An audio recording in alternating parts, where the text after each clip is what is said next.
Hello YouTube, my name is Elise and I'm coming at you guys with another video. And this time I'm going to be coming at you guys with the top 5 things that military members need to know before joining the military.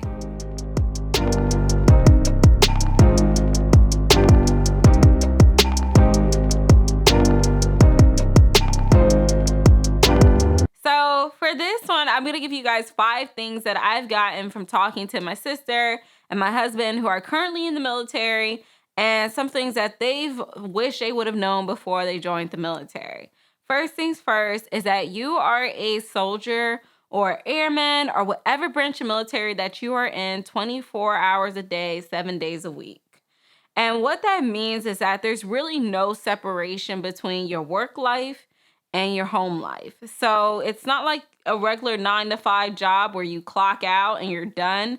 No. So it's actually a lot more involved than that. And your supervisors and your NCOs and any of those people are going to be interested in what's going on at home with you, because that affects the overall readiness of the military and them being able to act and deploy. And they're able to then, like if you're having like depression problems or there's issues with finances in your family, then they're able to then direct you to the correct resources on base that can kind of help you and guide you through it to get you to where you're at a healthy point. So just keep that in mind, that there's really no separation between the two.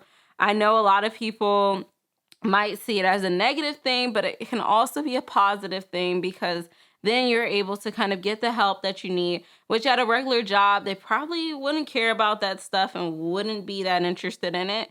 But the military definitely is interested in it, and they want to know what's going on. And it's kind of like embedded into the military. It's a part of the culture. So they also have like events for like FRGs. And so just for spouses to know that there's also resources for spouses, which I'm going to make a video about that too, like the benefits of being a spouse and the resources that are available to you through the military. And there's a lot of things you could take advantage of. So as a service member, just make sure you're educating your whole family on what the military is going to require from you guys. Another thing that people don't know that's available to them is their educational benefits. So what I mean by that is that you can get a degree in the military for basically free. And it's different between enlisted and officers, but if you're in the military, a lot of people think that you only can get the GI Bill, but they also have this thing called TA benefits. So TA benefits is tuition assistance benefits, and so for some schools, they'll even have a discounted tuition rate where you can then have your tuition fully covered by whatever amount of TA that you'll get that's allotted to you.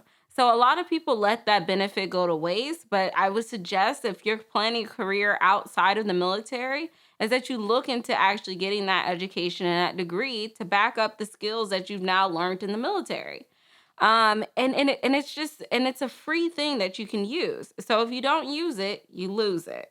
So it's better for you just to go ahead and go to school and get your degree and use your TA benefits to your benefit.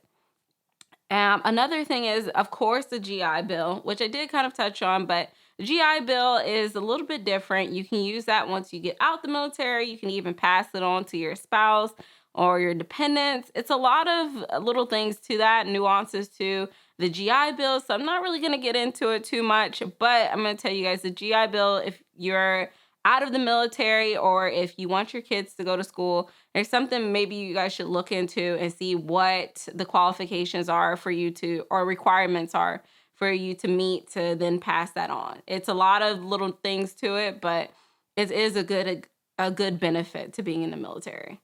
So the next thing that a lot of people don't understand is reading their LES. So it's extremely important to know how much you're getting paid and making sure that you're getting paid the right amount.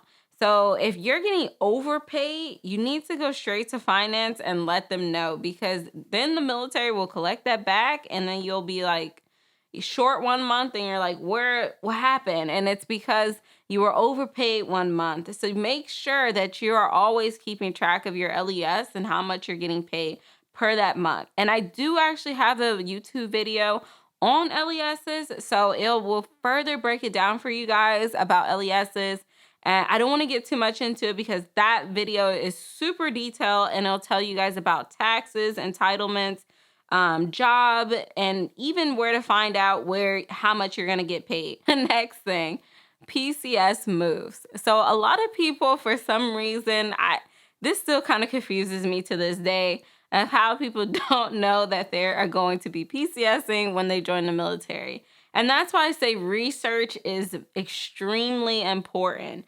Research, research, research, because you are going to be PCSing, and PCSing is a permanent change in station. I also have a video on this, so if you guys are PCSing anytime soon, please click on that video, and it'll go into detail and kind of help you guys navigate the PCSing process. Please know that when you're joining the military, you are going to be PCSing to different places you might not want to go, and places where you never expected to be.